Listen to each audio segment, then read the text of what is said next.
السلام عليكم ورحمة الله وبركاته. ازيكم حبايبي؟ عاملين ايه؟ يا رب تكونوا بخير. اللهم صل وسلم وبارك على سيدنا محمد. شايفين الجمال ده يا حبايب قلبي؟ شايفين الحلويات دي؟ ايه ده يا ام لمار؟ هنعمل النهارده حبايبي صينية كنافة تستاهل بقكم يا احلى واغلى متابعين في الدنيا داخل مصر وخارج مصر. بحبكم في الله وانا بحبكم وبدعمكم ربنا هيكرمني وهوصل بيكم يا احلى الناس يا اغلى الناس. ايه رايك يا حبايب قلبي؟ شايفين الحلويات دي؟ شايفين الجمال ده؟ صينيه كنافه ايه تحفه تستاهل بقكم. جميله وذهبي وشربات ايه وعسل ايه، يا حلاوه يا حلاوه، ايه الجمال ده كله؟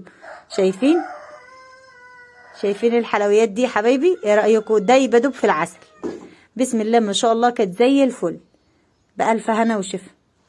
يلا بقى ايه، نعمل لنا حركتين اغراء كده يا ام لمار، وكل الكنافه كده ايه وشوقينا للكنافه. يلا يا حبايب قلبي، بألف هنا وشفا لكم. شايفين الجمال؟ شايفين بقول لكم دايبه في العسل دوب ازاي وفي المكسرات؟ ايه رايكم كده؟ استاهل لايك ولا لا؟ يلا يا حبايب قلبي هاتوا ايه، حطوا لي لايك. جيت يا حبايب قلبي دعبست كده في الفريزر بتاعنا، لقيت ايه كيس كنافه كان من رمضان. فقلت بقى ايه، كان الواد احمد اخويا جايبه ليا وايه وحطيته في الفريزر. فهنطلعه كده يا حبيب قلبي وندعبس برضو على شويه مكسرات كانوا في التلاجة، ونعمل ايه حلويات لاولادنا باقل حاجه وطريقه سهله وبسيطه خالص، وطريقه بسيطه عشوائيه مش هتكلفنا حاجه ولا هتعبنا في حاجه. فطلعنا كيس الكنافه بتاعنا كده والمكسرات وشويه سوداني كانوا فاضلين من بتاع العيد مش متقشرين، هنقشرهم كده مع بعض ونعمل ايه احلى صينيه كنافه يا حبايب قلبي بطريقه بدائيه خالص سهله وبسيطه لحبايبي وولادي واخواتي اللي لسه ايه سنه اولى مطبخ سنه اولى جواز، اللي مبتدئين. احنا عارفين ان انتوا كلنا ستات بيوت شاطرين وبنعمل الحلو كله في بيتنا، بس احنا بنبدأ كده ايه مع الحبايب اللي لسه ايه مبتدئين يا حبايب قلبي. اهو بنقول لهم ايه ما تخافوش من اي حاجة في المطبخ، واشتغلوا واعملوا احلى حاجة ايه وتعلموا. اهو يا حبايب قلبي كده قشرت السوداني اهو وكده، وكان معايا ظرف فانيليا والمكسرات الباقية معايا اهون. وهنعملها ازاي يا ام لمار؟ هقول لكم يا حبايب قلبي. اول ما بتطلعي الكنافه من الفريزر على طول تمام بتهريها. وقشرت شويه السوداني زي ما بقول لكم اللي انا لقيتهم كده فايضين من العيد برضو اهو. مش بنرمي حاجه ولا بنخسر حاجه يا حبايب قلبي. تمام. هنجيب صينيه بقى زي ما قلت لكم وهنهري شويه الكنافه كده بالشكل اللي انتوا شايفينه كده. لما بتطلعها من الفريزر وتهريها على طول بتبقى ايه سهله معاكي يا حبايب قلبي وتتهري بسرعه، احسن ما انت ايه تسيبيها تفك. تمام اهو. هنجيب بقى ايه عندنا سمنه، هنسيح سمنه على البوتاجاز، وبعد كده بقى ايه نقلبها في الكنافه الجميله بتاعتنا دي حبايب قلبي علشان خاطر ايه نعملها في الصينيه.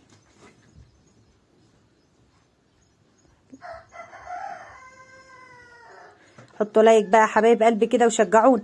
سيحت سمنه كده في طبق يا حبايب قلبي، وهنا ايه الكازارولا دي هنعمل فيها الشربات او السيرب بتاع الكنافه. هنجيب السمنه بتاعتنا كده، عندك سمنه بلدي مفيش مشكله، عندك سمنه عاديه اللي انت عايزه ايه تحطيه.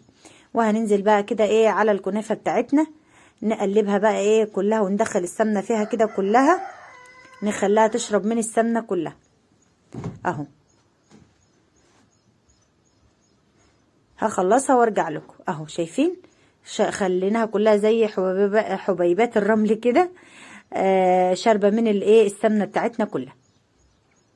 بعد كده بقى هنحطها فين في الصينيه كده يا حبايب قلبي، نفردها في الصينيه كده طبقه خفيفه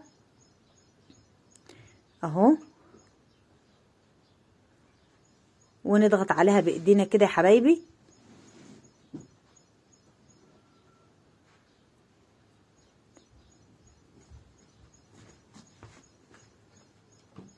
طريقه سهله وبسيطه.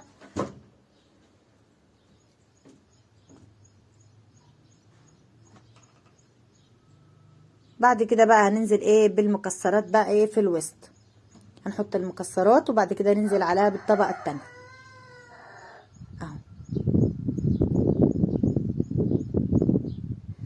هنحط بقى ايه الزبيب بتاعنا والسوداني وجوز الهند اهو. مكسرات الغلابة. شايفين؟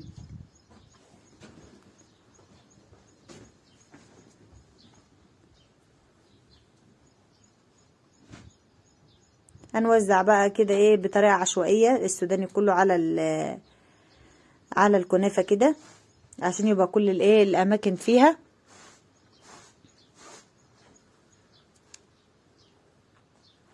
بعد كده نزلنا برضو بالايه بالجوز الهند اهو، والزبيب كمان يا حبايب قلبي. اللي انت حابه بقى الحشوات اللي انت حابه تحشيها حطيها. عايزه عندك جوز ولوز وفستق وبندق واللي انت عايزه تحطيه كله حطي.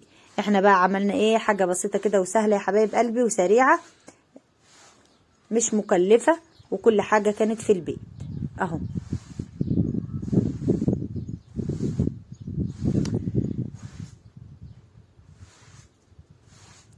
ايه رايكم؟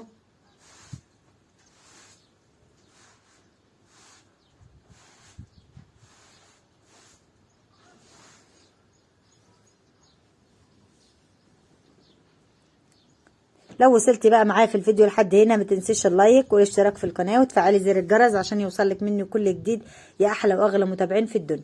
شايفين الجمال؟ والله تتاكل ني. وجبت كمان شويه سكر يا حبايب قلبي كده، حطيناهم في نص الصينيه كده مع المكسرات. التركه دي بتخليها تحفه يا حبايب قلبي.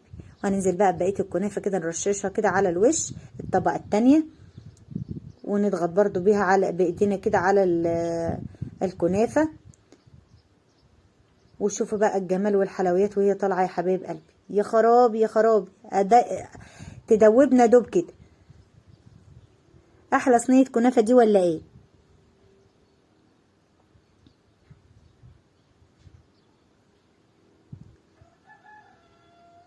ربنا يحلي زاد الدنيا في عينينا وعينيكم يا حبايب قلبي، ويدوم علينا نعمه الرضا يا رب، اللهم امين. كل ما تعمل الحاجه بحب كده ورضا تلاقي الحاجه يا حبايب قلبي تطلع زي الفل ما شاء الله، اللهم بارك اهو. نضغط عليها بقى كده يا حبايبي. بعد كده بقى ايه ندخلها بقى الفرن يا حبايبي على درجة حرارة 180، وتحطها في الرف اللي في النص. تمام اهو، وتسيبيها لحد ما تحمر معاكي. تتابعي بقى كل شويه تدوريها تتابعيها بقى لحد ما تطلعيها من الفرن تلاقيها خدت وش اصفر ذهبي كده حلو. تشغلي الشوايه من فوق شويه وتطلعيها يا حبايب قلبي، تطلع معاكي كهرمان ما شاء الله. شايفين اللون؟ شايفين اللون عامل ازاي في الفرن؟ ما شاء الله اللهم بارك اهو. تحفه تحفه اهو.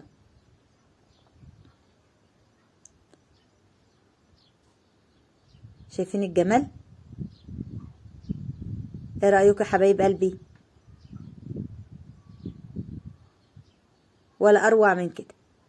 هنطلعها بقى يا حبايب قلبي بقى ايه ونسقيها السيرب بقى. السيرب عملناه ازاي يا حبايب قلبي؟ حطينا 3 كوبايات سكر عليهم ايه 4 كوبايات ونص ميه. الكوبايه سكر عليها كوبايه ونص ميه. وعملنا السيرب بتاعنا والليمونه وسبناه تلت ساعه. وده السيرب بتاعنا يا حبايب قلب اهو.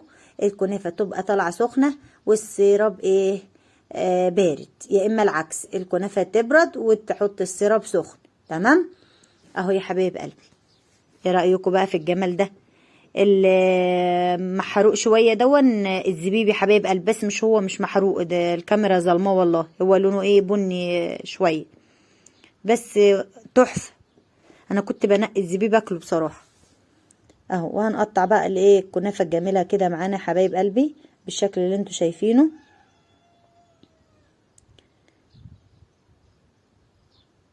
يلا بقى يا حبايب قلبي، لو عجبكم الفيديو وعجبكم الكنافه بتاعتنا شجعونا كده بلايك حلو وكومنت جميل منكم يحفزنا يا احلى واغلى متابعين في الدنيا. بحبكم في الله، وفيديو جديد وفي رعايه الله وامنه.